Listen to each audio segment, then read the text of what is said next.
Ampitomboina ho anao lalandavany ny fahasoavan'ny tompontsika. Miarabanao indray tonga ny fotoana iarahantsika misakafo ny mana isan'andro. Salamo 800 no sakafo antsika anio, ary mangataka amin'ny tomposika mba homeny antsika indray zay teny mampahery ho antsika ho voninahitra Andriamanitra. Aoka mbola iara-mivavaka isika aloha. Ho anao ny dera sy ny laza ary ny voninahitra Andriamanitra noho ny famindramponao. Azonay indray manana zao fotoana zao hifalinay ao anatrehanao.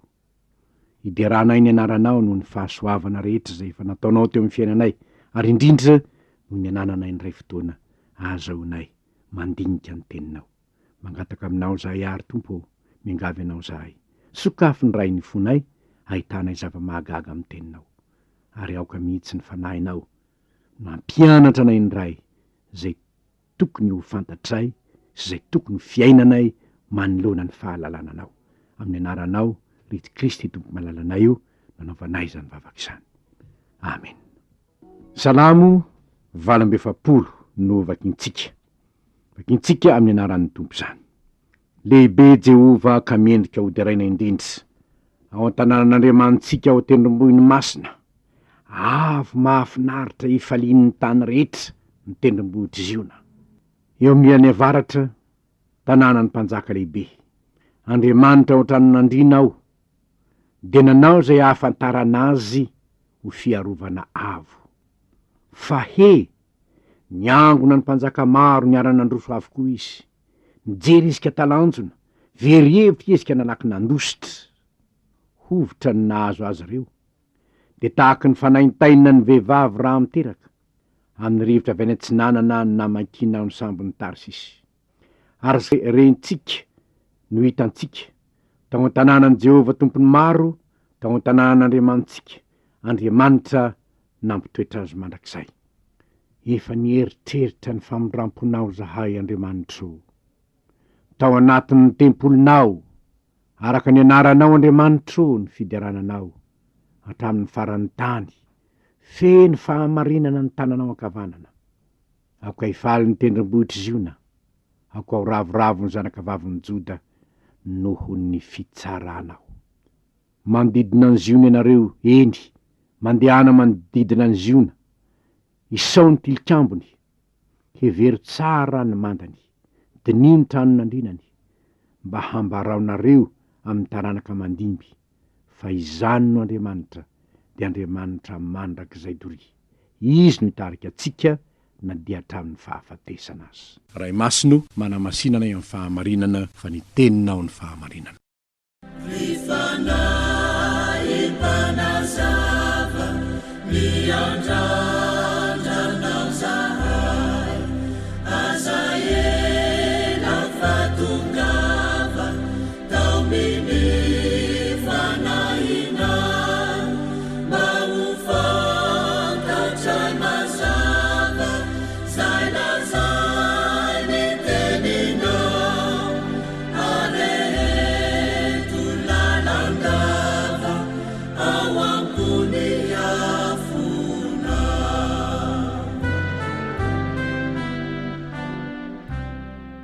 Tahaka ny fomba fandinika salamo, dia izao ny fantaniana petraka ny hoe inona indray ary no ambaran'ny mpanoratra zay nitarihiny fanahy masina ny amin'Andriamanitra.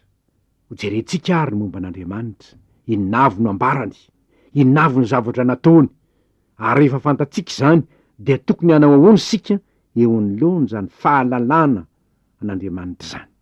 Manomboka eto indray sika dia hitiny hoe lehibe Jehova ka mendrika ho deraina. Inona moa zany hoe lehibe zany? Amintsika manko ny hoe lehibe indraindray entina milaza olona goavana be, olona matavy be, olona vondraka be. Fa eto dia tsy zany fa ny fahamboniana, ny voninahitra. Ary izany indrindra ny tiany lazaina eto, ny asa mahagaga nataony. Lehibe Jehova ka mendrika ho deraina indrindra. Ary ny zavatra hitantsika eto dia ny hoe ao an-tanànan'Andriamantsika ao tendrombohiny masina, avy mahafinaritra ifalian'ny tany rehetra ny tendrombohitra Ziona, manana tanàna ety ambonin'ny tany anga Andriamanitra.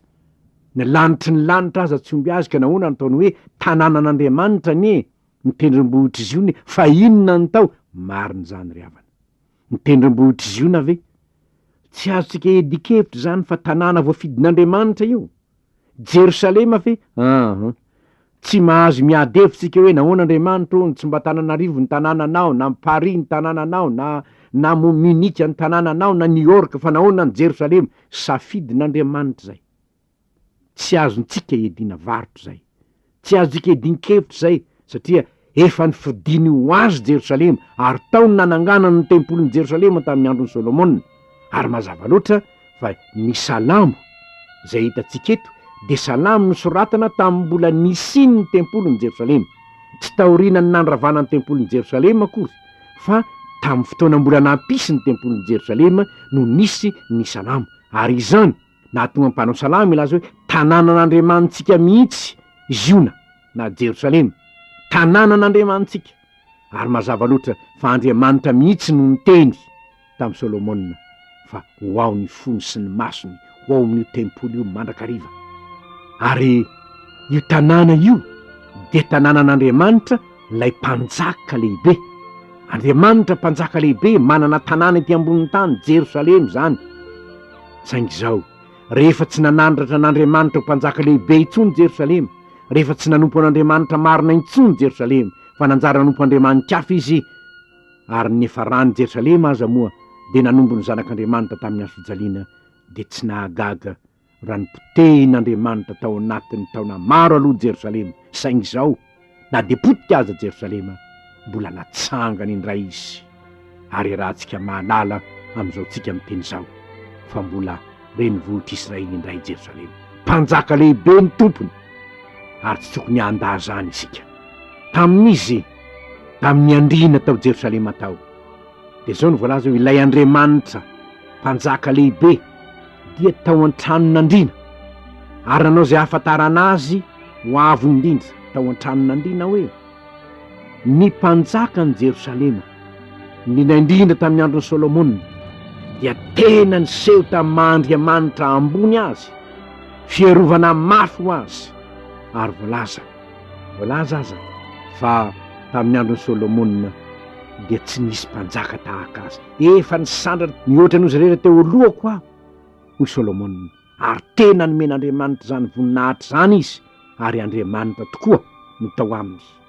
Zavatra nisy ary mbola saky hita ankehitriny aza de ny hoe niangona ny mpanjaka maro niara-nandroso avokoa izy, mijery izy ka talanjo natery, very hevitra izy ka nalaky nandositra, hovitra ny nahazo azy reo.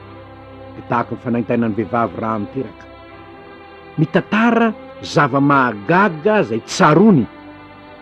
tsarony ny mpanao salamo.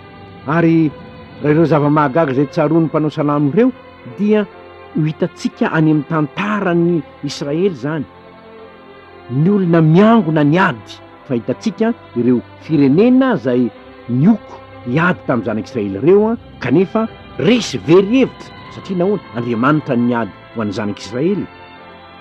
Ary zany dia mahafaly antsika ny hoe rehefa mifonenan'Andriamanitra ny tanàna, Andriamanitra no miaro azy.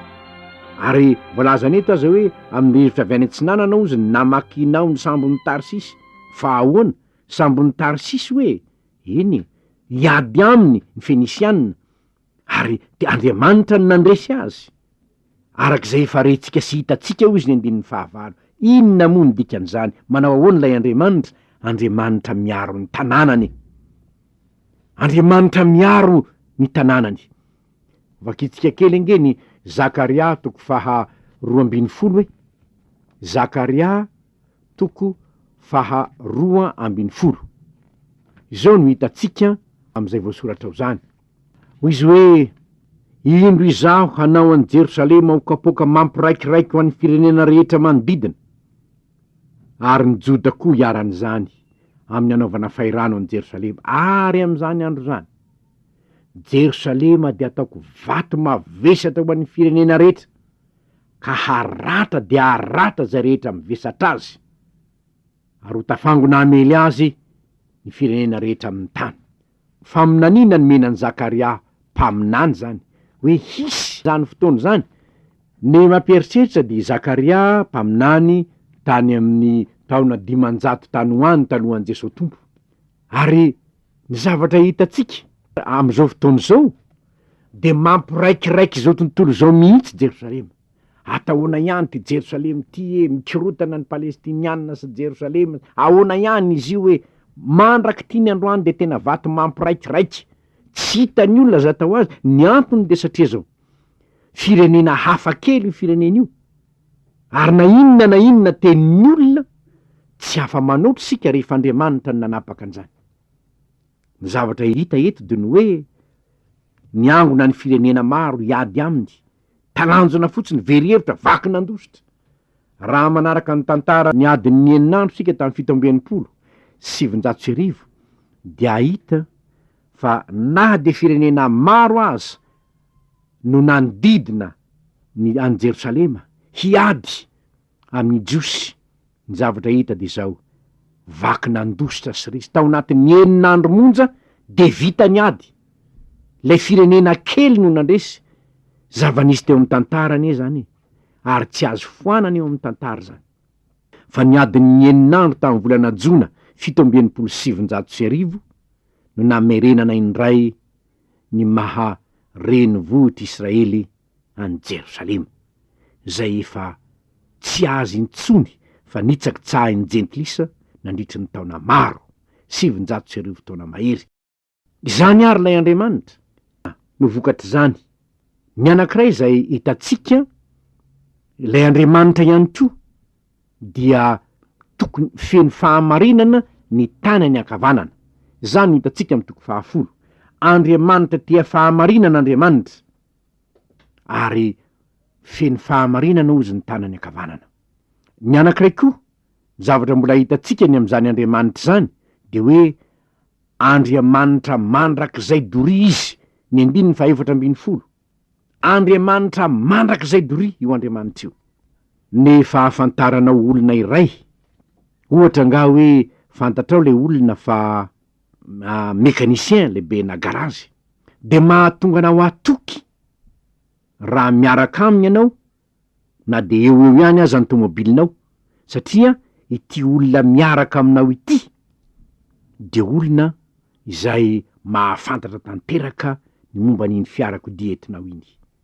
Ny mahafaly ry havana ny am'ty Andriamanitra ity de ny hoe Andriamanitra mandrakizay dory izy, mahalala ny mandrakizay izy. Inona tokonao am'izany? Andriamanitra mandrakizay izy.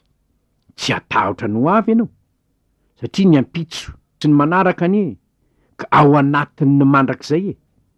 Ary raha Andriamanitra mandrakizay Jehova, izy no arahinao, inona moa no atahoranao ny am'izany ambadika any? Na de ho mandrakizay aza ny any ambadika any. Ary zay ry havana ny faminaniana ihany koa zay nomenan'i Jesosy tompo, ny anarany atao hoe rainy mandrakizay. Ko mahalala no avy rehetra izy, inona ny tokony anahinao ny am'izany? Inona ny tokony atahoranao ny amin'ny ampitso? Ry havana, zava-dehibe loatra ny mahafantatra an'Andriamanitra mendrika ho deraina. Andriamanitra mpanjaka lehibe, Andriamanitra manao zava-mahagaga teo amin'ny Israely, ny am'ireo mpanjaka manodidina azy de lasa nandositra reo. Andriamanitra manana fahamarinana eny an-tanany, Andriamanitra manana fitsarana amin'ny fahamarinana. Izany no Andriamanitra zay ankalazaina sy deraina eto. Ary zany nahatonga ny mpanao salamo anao hoe hevery tsara ny mandany Jerosalema e, dininy tranony andrinany e. Ambarambarao amin'ny taranaka mandimby zany, fa izany no Andriamanitra ao de le Andriamanitsika mandrakizay. Manana didy zay rehetra mahalala zany Andriamanitra mandrakizay zany. Inona no didiny? Manambara amin'ny taranaka faramandimby. Manambara ny zany Andriamanitra zany amin'ny taranaka faramandimby. Adidiny tsika zany. Tsy vitan'izany ihany, fa tokony faly sy ravoravo isika. Ny 10. Araky ny anaranao Andriamanitra no fiderananao hatramin'ny faran'ny tany, feno fahamarinana ny tananao ankavanana. Aoka hifaly ny tendrombohitra Ziona, aoka ho ravoravo ny zanakavaviny Joda noho ny fitsaranao. Ny olona maro de manome tsinan'Andriamanitra no ataony. Andriamanitra manao an'izao, Andriamanitra tsy manao an'izao, Andriamanitra tahaka an'itsy. Tsy izy zany nefa ny tokony ataon'ny olona, fa tokony hiaitra izy. Ilay Andriamanitra lehibe manao fitsarana marina, ilay Andriamanitra lehibe tompony mandrakizay, ilay Andriamanitra lehibe avo sy manerinerina mpanjaka ny mpanjaka, tokony hiara-paly aminy izy, fa matoa izy menimenina amin'Andriamanitra, de satria tsy manaiky an'ilay Andriamanitra izy. Betsaka mimonomonina amin'Andriamanitra. Raha tokony hisaotra an'Andriamanitra izy, mimonomonina ny ataony. De mampahatsiaro tantara iray nambaran'ny mpitory-teny iray. Rangaha anankiray io mba kristianina ihany izy io. Ary satria kristianina izy de mba makany am-piangonana ihany izy amin'ny fotoana sasany. Ary zao nefa manan-karena rangaha io. Kanjo narary izy. Narary izy nandritry ny fotoana elaela ihany. De namangy azy ny pastera, namangy azy ny mpitandrina de nanao taminy hoe: manao ny anao tompoko, de tsy nisy afa-tsy fimenomenonana foana ny tao aminy. Zao hoe zao marary lavo, zao hoe zao takan'izao hoe, zao hoe, de tsy nahita afa-tsy ny lafy ratsy ny fiainana izy.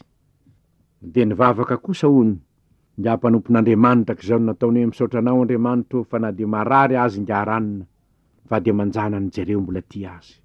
Ny toerana misy azy mahafinaritra. De nitantarainy pastera teo daholo kosa hono, ny zava-tsy mbola nanany io rangaha io, tsy vita akory ny ameny de okizay pastero, ave za mbola manana zany zavatra rehetra zany. Ry havana, matetika Satana de mitarika anao hanome tsiny an'Andriamanitra, fa tsy hisaotra an'Andriamanitra noho ny fitahiny ianao. Betsaka ny olona ny tsy mahatsiaro fa na de ny fahasalamana zay anananao aza ny vidina lafo izy io raha vao sendra marary ianao ka sanatria miditra hôpitaly natao opération na mandazo scanner na tahak'izany, otinina ny vola tsy maintsy laninao. Raha sendra marary ianao ka hoe tsy maintsy évacuer makany an-dafy noho ny aretina, otinina na de ny filet d'avion fotsiny ihany aza, nefa men'Andriamanitra fahasalamana ianao. No tsy tokony hay misaotra sy miderin'Andriamanitra am'izany ve ianao? Isan'andro ny fahasalamana omeny. Aoka hifaly sy ravoravo manompoan'i Jehova amin'ny fifaliana. Ho ny voalazan'ny Salamy 112. Manompoan'i Jehova amin'ny fifaliana. Ary milaza aminao aho, fa raha sapanao ao amin'ny fiainanao, izay lay Andriamanitra Abrahama zay tompoinao, fa Andriamanitra lehibe izy io. Andriamanitra mahay miaro anao na de mpanjaka maro aza ny mitsangana hiady hamely anao, tahak'izay vao hitantsika amin'izao Salamy zao, de ho vaky mandositra ireo, satria hiaro anao Jehova Andriamanitra ao. Rehefa moninao aminao izy, manjary tanànan'Andriamanitra ny fiainanao, manjary tanànan'Andriamanitra ny fonao, manjary tanànan'Andriamanitra ny sainao, ny eritreritrao, de milaza aminao aho fa fifaliana no ao anatin'izany tanànan'Andriamanitra zany. Fa ny zavatra zay tsy mahatonga an'Andriamanitra hameno anao izany fitahiana izany, de satria tsy azon'Andriamanitra honenany ho tanànany ny fonao. Tsy azony. Satria avelanao anjakan'ny Satana tsinona koa. Fantatrao fa masin'Andriamanitra, lehibe Andriamanitra, tokony ho ankalazain'Andriamanitra, tokony derain'Andriamanitra, tokony hikofana izy. Tsy izy nefa ny derainao, tsy izy ny akofanao, tsy izy mitokinao, fa zavatra hafa no mitokinao. Ary indraindray aza ny tenanao ny manjary Andriamanitra ao. Ary zany ny tena mahatonga ny tsy fitahian'Andriamanitra, mahatonga ny tsy fiarovanaN'Andriamanitra. Andriamanitra ny tsy manery antsika iankina aminy. Tsy manery antsika hanaiky ny mahalehibe azy izy, tsy manery antsika hanaiky ny mahampanjaka azy izy, fa saingy zao kosa ambarany amin'ny alalan'ny mpanompony, zay nampanoratiny tamin'ny alalan'ny tsindrimandry ny fanahy masina, fa mpanjaka lehibe izy, de anjarany tsirairay ny manaiky zany, na mino zany, na tsy mino zany. Ka misy ny olona mino, misy ny olona tsy mino. Fa ianao kosa, zay niaraka nandinika tamiko, ny Salamy 122, de tsarovy fa lehibe sy mendrika ho de raina ny Andriamanitsika. Mpanjaka lehibe izy, mahay manao zava-mahagaga izy, efa nitanterahiny tamin'ny fiarovany an'i Jerosalema tamin'ireo fahavalo nanodidina azy izany. Ilio Andriamanitsika io de fa naniraka ny zanany natao hoe Imanoela, Andriamanitra eto amintsika, monina eo fovoantsika, miaina miaraka amintsika, ary nilaza hoe momba nareo ambara-patongany fahatampenany zao tontolo zao. Ary noho izany, io Andriamanitra io de tokony ankalazaintsika, tokony hoderaintsika, tokony ifalintsika, tokony iravoravontsika, ary tokony tokitsika niady ny amin'ny mandrak'izay azy. Izany rehetra zany de fahamarinana navoaka nyity sanamy fa 7 ty ho antsika. Ary noho izany de tokony iaina anaty fifaliana ianao, fanantenana ianao, fa ilay Andriamanitra tonga nofo de Jesosy Imanoely zany, lay monina eto amintsika de miaraka aminao isan'andro. Ka na inona mety fandrahonana mahazo anao atsisy ary, na inona mety fampitahorana mahazo anao atsy aroa, fahavalo manodidina ny Jerosalema kelinao zany, izao ny tenin'ny Tompo aminao anio: aza matahotra ianao fa mombanao aho, ary aza mierikerika foana fa izaho no Andriamanitra ao, mitantana anao amin'ny tanakavanan'ny fahamarinako aho. Ny mandrak'izay ve eo am-pelantanako zany ho Jehova. Rainy ny mandrak'izay lay Jesosy Tompontsika. Noho izany ry havana, mampirisika anao aho, aza manany impitso hoe ny ampitso anany azy, fa katsao aloha ny fanjakan'Andriamanitra sy ny fahamarinany, katsao aloha zay azahoanao mideran'Andriamanitra sy miravoravo azy, tsy amin'ny feo ihany fa amin'ny fiainanao manontolo, de ho hitanao fa ho tanteraka aminao ny teniny hoe zay manome voninahitra ahy de omeko voninahitra. Hanome voninahitra anao anie ny Tompo, satria hanome voninahitra azy amin'ny fiainanao manontolo koa ianao. Ivavaka isika. Misaotra anao zahay Andriamanitra, noho ny nampanoratinao izao teny izao, manambara aminay ny Mahandriamanitra lehibe anao, ny Mahandriamanitra mpanjaka ambony indrindra anao, ny Mahandriamanitra manao zava-mahagaga miaro ny tanànanao. Misaotra Tompo, fantatray fa tianao honenana ho tanànanao zahay, satria ny tenanay de tempolon'ny fanahy masina araka ny nampahafantaranao anay izany tamin'ny alalan'ny teninao. De misaotra anao zahay raha mba nifidy anay ho tanànanao ianao, raha io aoka ankalazananao zany tanànanao zany de ny fiainanay, ay manome voninahitra anao zay, ay mideranao zay, ay mankalazanao zay, ary na inona fahavalo mandrahona sy mampitahotra de ho fantatray inonay fa tahaky ny nandroanao ny fahavalon'ny Jerosalema fa izay androanao ireny koa, satria tanànanao ny fonay, tanànanao ny fiainanay. Andriamanitra, mivavaka izahay mba ho tanànanao anie, eny ho tanànanao anie i Madagasikara manontolo. Amin'ny anaranao Jesosy Tomponay nanaovanay izany vavaka izany.